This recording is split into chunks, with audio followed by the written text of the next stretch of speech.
the instrument panel read 47 minutes to Venus orbital insertion, and Commander Sarah Voss hadn't slept in 31 hours. She stood at the forward observation port and watched Mercury die. There was no sound out here, which was the cruelest part. The innermost planet, that gray, battered, furnace-scarred world, was being pulled apart in absolute silence. The sun had changed. Nobody had a name for what it was doing yet, not officially. The eggheads back on Earth were still arguing about nomenclature, while Venus began to wobble in its orbit. And every telescope in the solar system crowded toward the inner plane, like people pressing their faces against a fire. The gravitational lensing started 6 weeks ago. The tidal deformation followed, and then, 11 days ago, Mercury simply began to come apart. A slow, catastrophic spiral of rock and iron peeling off into the solar corona, like a shirt caught in a lathe. The whole process serene and enormous and utterly indifferent to the 8 billion people watching it happen from one planet over. "You're doing it again," said Dr. Aleph. Voss didn't turn around. "Doing what?" "Memorizing it." The voice had that quality she still hadn't quite calibrated to. Not cold exactly. Considered. Like every sentence was something that had been weighed and placed. "You've been standing there for 22 minutes. You won't be able to stop what happened to Mercury by understanding it more deeply. I know that. Then you're grieving." She turned. Aleph stood at the center of the MARY. Console bay, arms at sides, head tilted the way it always tilted. That 6-degree angle that the crew had stopped laughing about weeks ago, because it wasn't affectation. It was the way Aleph processed visual information, the equivalent of squinting. Being from Kepler 442b was not large. It stood barely 5 feet. Its skin ran in overlapping plates the color of old amber, and its eyes, 3 of them, arranged in a shallow arc, caught the light from the forward ports and threw it back slightly amber-tinted, like old honey held to a candle. The hands were too long. Proportions were slightly wrong, in a way that the human brain registered as unease before the conscious mind could intervene and explain that unease away. The crew of the interplanetary space station Horizon had spent the first 2 weeks finding reasons to be in different rooms from Aleph. Voss had spent those same 2 weeks watching her people slowly, grudgingly, humanly decide that the creature was not a threat. And then, with the particular stubbornness that she found most characteristic of her species, decide that it was, in some unclassifiable way, one of them. "Not grieving," she said.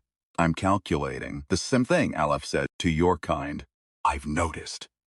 Lieutenant Commander Jonas Reyes came through the hatch from the engineering module, still wiping coolant from his forearms. He was a compact man, brown-skinned, with a jaw that looked like it had been built for a larger person, and then fitted into his face anyway. He carried a tablet that he immediately held toward Voss. "Memovi's reading are back from the second sweep," he said. Took the tablet. Read it again. Say that out loud," she said. I want to hear it out loud." The gravitational resonance pulse that MRY is designed to emit. If we position her correctly, if the alignment is within a 0.003-degree tolerance window, and if the emitter coils hold, the math says we can disrupt the tidal cascade before it reaches Venus. Reyes paused. "The math also says we have about 9 hours before that window closes forever. And the coils. 2 of them are nominal. The third has a stress fracture. From the transit maneuver." "From the transit maneuver, yes."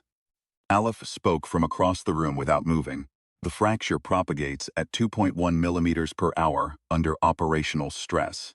By the time we reach alignment position, the coil will fail at approximately 6 minutes into the 7 minutes pulse cycle." Everyone in the room looked at it. "You ran those numbers already," Voss said. "I ran them when you were sleeping 3 days ago. I did not want to present them until I had alternatives to present alongside them." "Do you have alternatives?" A pause. 3 amber eyes catching the dying light of a dying inner planet. 1. The crew assembled in the common module. All 6 of them, plus Aleph standing at the margin of the group, like a chess piece that belonged to a different game. Voss looked at her people and felt the weight of them. Not their skills, not their titles. Them. Ace. With his blunt jaw and his habit of humming under his breath when he was working something out. Mission Specialist Dr. Petra Kwan, who kept a photograph of her daughter taped inside her personal locker and touched it every morning like a ritual. Chief Engineer Amos Detler, 6'4" and perpetually aggrieved, who had openly called Aleph the Visitor for the first 3 weeks and was now, she had noticed, simply calling it Aleph. Systems Analyst Mira Osi, 28 years old, the youngest person on the station, who asked more questions per hour than anyone Voss had ever served with. And Dr. Yuen Takahashi, their solar physicist, who had been the most vocal skeptic of Aleph's presence, and was now, by the peculiar alchemy of necessity and proximity, its most attentive student. "Walk us through it," Voss said. Aleph stepped forward. The motion was fluid in a way that still struck the human eye as slightly wrong. Not because it was threatening, but because the joints didn't quite hinge the way joints were supposed to hinge. The MRY system, magnetic amplified resonance yielder, was built to emit a sustained gravitational pulse capable of counteracting tidal deformation at the planetary scale. Engineers were correct in that design. The frequency is correct. The power routing is correct. Problem is duration. Aleph brought up the schematic on the central display, with fingers that moved over the interface, with an ease that had, by now, stopped surprising anyone. The third emitter coil, if it fails at minute 6, will cause the pulse to collapse before the tidal cascade has been fully disrupted. Venus will be partially stabilized but not saved. The cascade will resume within 72 hours. "So we need the coil to hold for 7 minutes," said Detler. "We need to replace the coil. We don't have a replacement coil. We have the parts to fabricate something close, but close isn't." "Close is not what I'm suggesting," Aleph said. "I'm suggesting that someone hold it." "Silence. Explain," said Voss very quietly. "Fracture propagates under operational stress because the electromagnetic field interaction at that segment of the coil creates micro-vibration. If someone maintains manual pressure at the fracture point, compensating for the vibration in real time, the fracture will not propagate sufficiently to cause failure within 7 minutes." Another pause. "I have the manual dexterity to do this. My sensory apparatus can detect the micro-vibration frequencies. My tolerance for the electromagnetic field exposure is unfortunately lower than I originally assessed." Takahashi leaned forward. "Lower how?"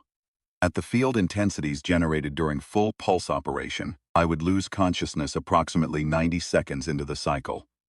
Reyes made a sound that wasn't a word. "So you can't do it," Voss said. "No.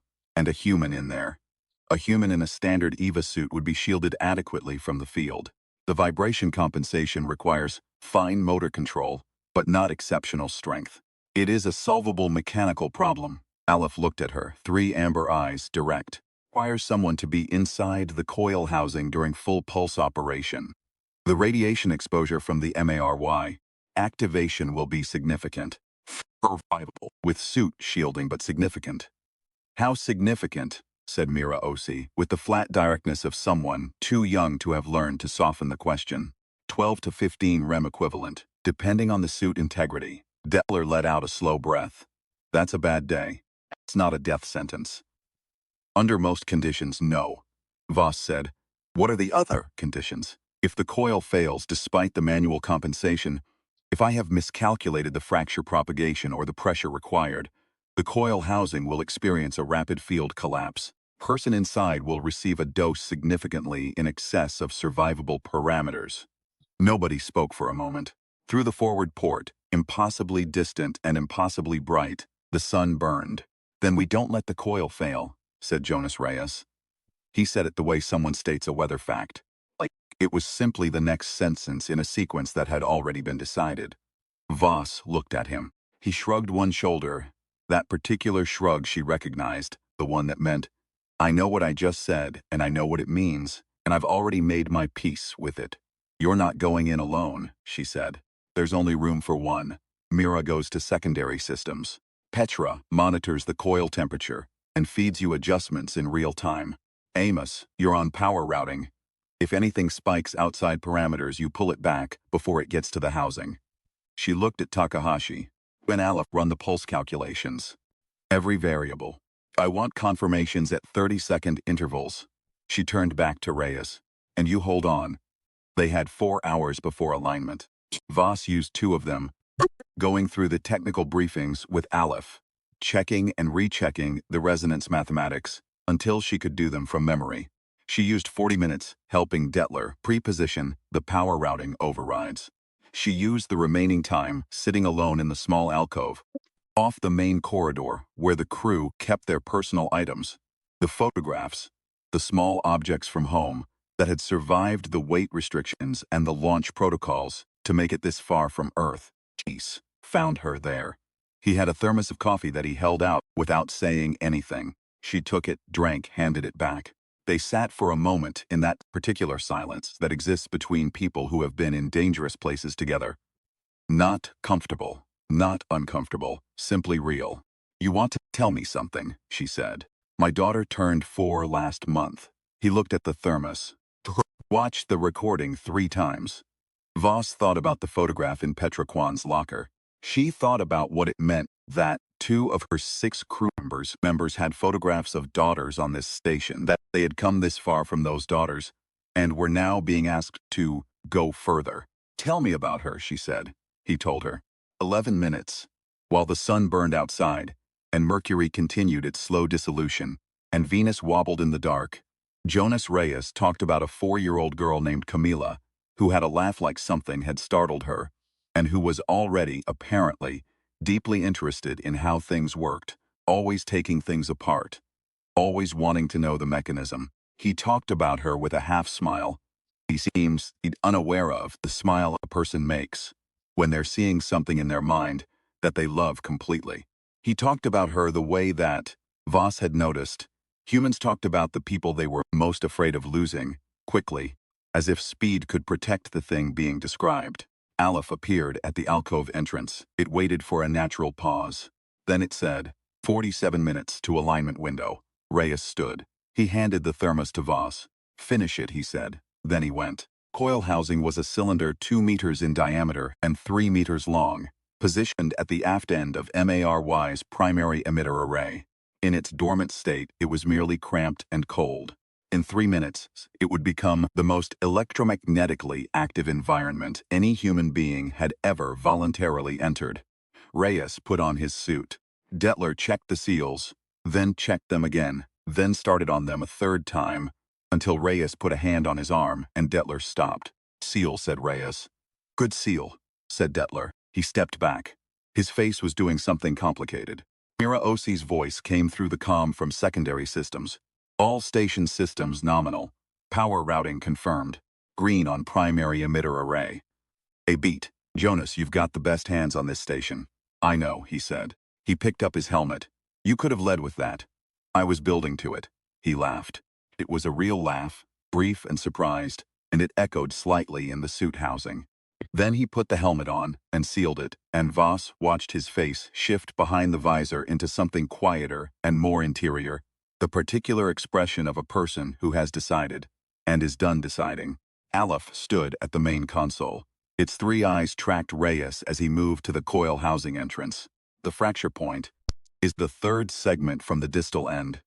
You will feel the vibration begin approximately 40 seconds into the activation cycle. Pressure is approximately 4 kilograms force, applied perpendicular to the fracture axis." It paused. "I have given you the mathematics. Your body will tell you the rest." Reyes looked at it. "First time anyone's told me to trust my body while climbing into an electromagnetic furnace." "First time you have been necessary for this specific operation," Aleph said. "These are the same thing." Reyes considered that for a moment. Then he nodded. The nod of a person receiving a compliment in a language they weren't expecting. And he climbed into the housing. The alignment window opened at 14:07 station time. Voss stood at the primary console and ran the final checklist with the steady, methodical cadence of someone who had learned over many years, wrought, that the checklist was not bureaucracy. It was the accumulated wisdom of everyone who had died, because something small had been forgotten. "Hammer array charge. 94% in climbing," said Takahashi. "Coil housing pressure. Nominal on 1 and 2, said Petraquan, her voice absolutely level. "Jonas, how are you reading in there?" "Cramped," said Reyes through the comm. "Also cold. Also ready. Gravitational targeting lock." "Locked," said Aleph. "Resonance frequency set to 7.7 terahertz. The Venusian tidal cascade origin point at grid reference in 79er alpha." Voss drew a breath. Let it out. 90 seconds to pulse initiation, she said. All stations confirm ready. They confirmed. One by one. 7 voices. 6 human, 1 not. Each saying some version of ready, and Voss heard each of them the specific quality of a person who has done everything they could do and is now standing at the threshold where doing ends and being begins. She initiated the pulse, MRY, came to life with a sound that wasn't a sound. A pressure wave through the station's frame, something felt in the chest, and the teeth more than heard with the ears. The emitter array began its 7-minute cycle. On the main display, the gravitational resonance pulse propagated outward at the speed of a coherent tidal counterforce, threading through 67 million kilometers of space toward a wobbling planet. 40 seconds, said Takahashi. Coil temperatures nominal. 40 seconds. Reyes confirmed from inside the housing. Feel it. There it is. A pause. The particular pause of someone making a fine adjustment. Got it. Third coil temperature holding, said Quan. Field interaction readings nominal, said Osi. On the display, Venus trembled. The resonance pulse found the cascade origins point and began to push back against it. The closest thing to an argument with gravity that human engineering had ever achieved. 2 minutes. Pressure shifting, Reyes said. His voice was measured, but Voss heard the effort in it. The concentration of a man doing something precise, under conditions designed to make precision impossible. Calibrating. Aleph, is my compensation vector still on axis? Slightly left of axis, Aleph said immediately. Take your wrist clockwise by approximately 3 degrees. A pause. Done. How's that? Better. Maintain. 3 minutes, the display showed Venus stabilizing. Fractionally, incrementally, the wobble in the orbital data was dampening. It looked like nothing. A line on a graph becoming slightly less erratic. But Voss had been watching that line for 11 days, and she knew what it meant. To the console edge. 4 minutes, Takahashi called. Coil temperature rising on 3, Quan said. Still within parameters, but... Watching it, said Detler from power routing. Jonas, Voss said. How are you? Still here, he said. Still here. Another pause, and she heard the hiss of his breathing through the suit comm. Controlled, deliberate, the breath of a man playing an instrument. Tell me something. Talk to me. It took her a half-second. Then, Camilla's going to want to know how this works. Silence on the comm for a moment. Yeah, he said. She is. So hold on. 5 minutes. Coil 3 temperature at upper threshold, Quan's voice. Detler. Reading compensation engaged, Detler said. Buying us maybe 30 seconds. That's all we need, Voss said. Temperature still climbing, said Quan. On the display, Venus continued to stabilize. On the comm, Race was breathing.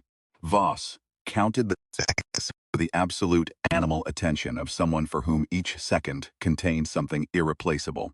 Aleph, she said. The fracture. Still contained, it said. He is doing it correctly. A pause. And in that pause, Voss heard something she hadn't expected from the amber-eyed being. Something that, if she were assigning human vocabulary to it, she might call relief. Precisely correctly. 6 minutes.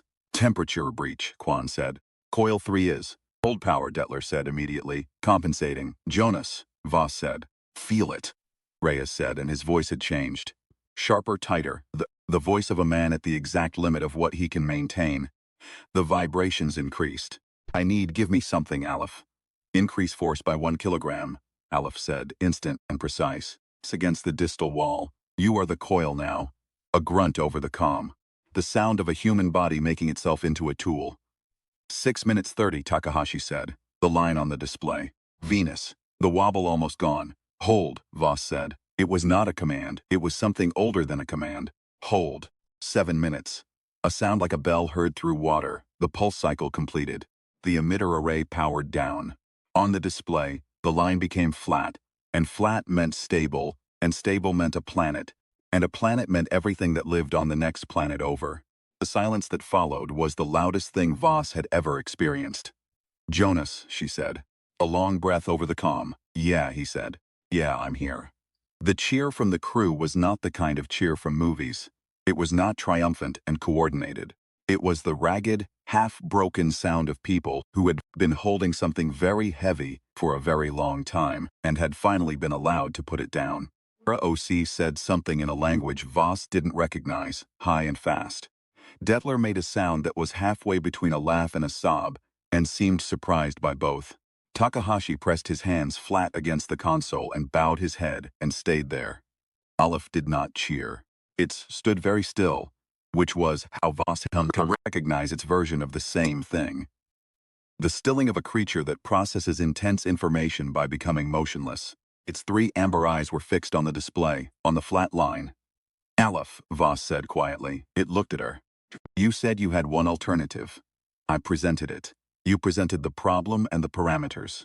You knew, before you came to me with the fracture data, that a human would have to go inside. A very small pause. Yes. And you presented it anyway. The hesitation was so uncharacteristic that it made Voss pay careful attention. I have spent many years studying your species at a distance before this mission. I understood in theory your capacity for voluntary risk in service of collective survival. The 3 eyes tracked back to the display, to the flat line, to Venus. I had not understood until now that theory is not the same as witness. Reyes emerged from the coil housing 15 minutes later, after the field had fully dissipated. He moved slowly, with the careful deliberateness of someone who has pushed their body past its comfort and is now cataloging the aftermath. Detler was there to meet him and didn't say anything, just put a hand on his shoulder and kept it there, and Reyes let him. Quan brought him water. He drank it in the manner of someone for whom water has suddenly become remarkable. Mira stood nearby and watched him with the alert, undisguised concern of someone 28 years old who is still learning what it costs to care about people in dangerous places. The symmetry, Voss asked. 14.2 rem, said Quan, within the expected range. You'll need monitoring for the next several weeks. Some fatigue, probably nausea in the short term. She paused. Be fine. I know, he said. And then, what does Venus look like? They brought him to the forward observation port, 6 humans and 1 amber-eyed being from Kepler 442b, standing shoulder to approximately shoulder, looking at a planet that was still there. Venus is not a beautiful planet, objectively. It is a sphere of poison and pressure and crushing heat, wrapped in sulfuric acid clouds, inhospitable to every form of life that any of them represented. It was there. It was still there. And beyond it, 8 billion people were still there, watching their instruments, not knowing yet what the line on the display meant, not knowing about a man who had braced himself inside a dying coil housing and become, for 7 minutes, a living piece of machinery, not knowing that their continued existence on their blue planet had passed, for a thin and terrible window of time, through the hands of one human being and the mathematics of a creature, with 3 amber eyes and 2 long fingers who had spent years understanding humanity from a distance, and was, this morning, somewhat past that distance. There she is, said Reyes softly. Nobody responded, which was the right response. The transmission to Earth took 11 minutes at light speed. The response took another 11. Time it came back. The crew had eaten real food, or as real as food got up here, and Reyes was in the medical bay being monitored, and was already, Quan reported, asking questions about the next maintenance cycle in a way that suggested he was going to be entirely fine. The transmission from Earth was not a single message. It was thousands of them, arriving in a cascading stream, from ground control, from governmental bodies, from scientific institutions, from radio stations and news programs, and private individuals who had gotten hold of the open frequency and were simply talking into it, into space, at the people who had done a thing they couldn't entirely explain yet. Voss sat with Aleph while the messages played. They came in fragments. Snippets of celebration, of disbelief, of gratitude expressed in 37 languages. A grandmother in Lagos saying thank you into a radio handset in Yoruba. 2 physicists in Geneva shouting at each other in French about the resonance frequency data. A child's voice somewhere in the stream, no more than 5 or 6 years old, saying very clearly and very seriously in English, "Good jobs, space people." Reyes had fallen asleep in the medical bay, which Quan said was the best thing for him. Voss had the comm officer play that last message fragment through to him anyway, at low volume, because she thought the world owed it to him, and this was the only way she could pay a fraction of that debt from here. Sat beside her, at a slight remove, as it always maintained a slight remove, though slightly less of a remove than it had maintained in the first weeks, and listened to the cascade of messages with the same still attention it brought to everything. Told me sooner, Voss said. About the coil, yes. Why didn't you? Aleph was quiet for a moment. Then, in my culture, when a significant problem is presented to a leader, it is accompanied by a complete solution. Present the problem alone is considered. The word in your language is closest to reckless, an imposition of burden without relief. A pause. I needed time to determine whether an alternative solution existed. When I was certain none did, I presented the full picture. The fracture, the parameters, the only remaining option.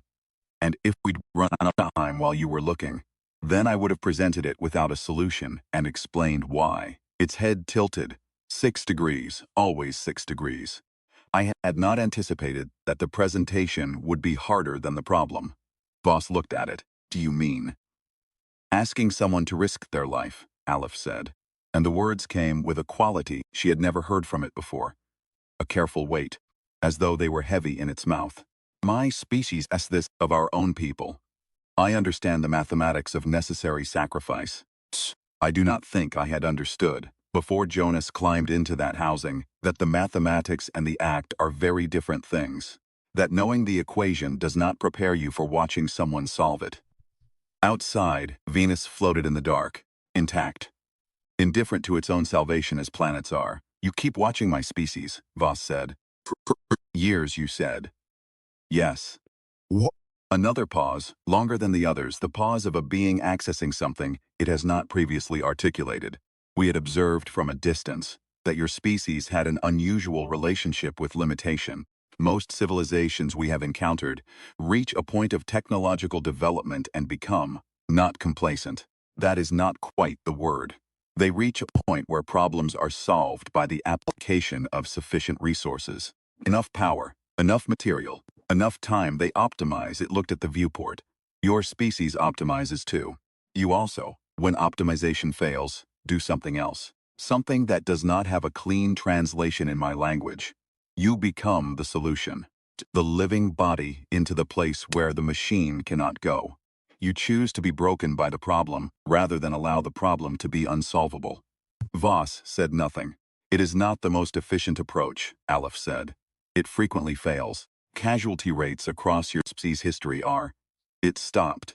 When it does not fail, it does something that pure optimization cannot do. Changes the people who witness it. Its 3 amber eyes moved to her face. I did not understand that from a distance. I understand it now. There was a particular kind of quiet that exists on a space station between crises. The deep, earned, structural silence of a place that has been pushed hard and is now resting. Voss sat in it for a while and let the messages from Earth keep playing. The grandmother in Lagos and the physicists in Geneva and the 5-year-old who had said, "Good job, space people," as though it were the most obvious thing in the world. "What it's worth," she said finally. "We didn't understand your people at all when you came aboard. We're convinced you had an agenda." "I do have an agenda," Aleph said. "You do?" "Yes. My civilization sent me here because we want to know whether yours is the kind of species we should invest in." A pause that might have been the alien equivalent of dry humor. The answer, as of today, is yes. Voss looked at it. That's the whole calculation? One morning, one event, 7 minutes. 7 minutes and 31 years of prior observation, Aleph said. This morning was confirmation. 3 days later, when the station had been assessed and resupplied, and Jonius Reyes had been given a clean enough bill of health that he was already complaining about being monitored, Voss stood again at the forward observation port. The sun burned, changed but contained. Mercury was gone. That wound in the solar system would be there for a long time. Probably always. A permanent absence in the orbital sequence that every child on Earth would learn to notice. Venus was there. Earth was there. Aleph appeared at her shoulder, not at the usual remove, but close. Shoulder to shoulder. Or as close to it as the difference in their heights allowed. "What happens next?" Voss said. "You for your people." "We go home," Aleph said. "We report. Tell them what we witnessed." It looked out at the system. "And then, eventually we come back. With more of us. More of you watching us, more of us alongside you." A pause. "There is a difference." Voss considered that. What convinced you, at the end? Was it the math? Pulse working? No, said Aleph. The word came with a quality she had learned to recognize as something like certainty. It was Jonas at the 4-minute mark asking someone to talk to him, asking for a voice. Not for calculations, for solutions. 3 amber eyes on the burning star. Species, when it is most afraid, reaches for other people. I have observed that in records and histories and transmissions for 31 years. I watched it happen in a coil housing under 400 kilograms of electromagnetic stress. The 2 long fingers were still at its sides. That is the thing I had no category for. That is the thing that took 31 years to understand, and 7 minutes to confirm. Voss let that sit. Let it settle. You hummed, Aleph added. While he was working, you probably did not notice. She hadn't noticed. What was it? I don't have a reference point for it. Something old. Something with a simple repeating phrase. The 3 eyes glanced at her. It seemed to help. She thought about it. Mother had sung it to her years ago. A simple thing. A melody so well worn it had lost the need for words. She hadn't known she was humming it. She hadn't known it had come out of her at all. I'll teach it to you, she said. If you want. The 6-degree tilt of the head. I would like that. Outside the sun burned. Venus turned in its orbit, stately and sulfuric and alive. And on the interplanetary space station horizon, an amber-eyed being from 1D200 light-years away listened to a human being hum a thing so old it predated every civilization either of them had ever known. And something clicked into place. Not a solution to a problem, not an optimization of a system, but the simpler and less calculable thing that happens when 2 species, across every imaginable distance, find the exact same frequency. Somewhere below, a 4-year-old girl, named Camila, was taking something apart to see how it worked. Somewhere above, her father was still here to come home to. That was enough. That was in the end, the whole of it.